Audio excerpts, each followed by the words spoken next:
একটা মোবাইলের সঙ্গে আরেকটা স্লট লাগায়, সেই স্লটে আবার 12টা সিম চলতেছে। মোবাইলে চোখ রাখলেই লোভনীয় চাকরির প্রস্তাব কিংবা ঘরে বসে বাড়তি আয়ের প্রলোভন। সাবধান, আপনিও পড়ে যেতে পারেন ভয়ঙ্কর কোনো আন্তর্জাতিক চক্রের ফাঁদে।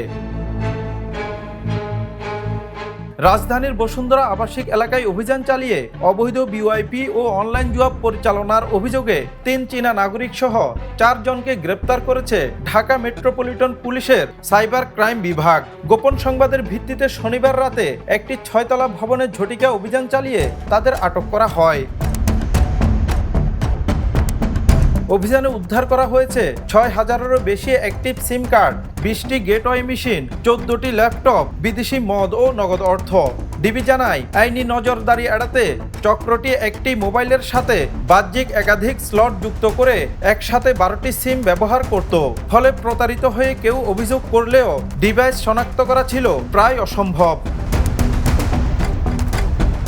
ভবনটির 4 ও 5 তলা ভাড়া নিয়ে চীনা নাগরিকরা বেশ কিছুদিন ধরেই এই অপকর্ম চালিয়ে আসছিল। গ্রেপ্তারকৃতদের বিরুদ্ধে আইনানুগ ব্যবস্থা গ্রহণ প্রক্রিয়াধীন রয়েছে।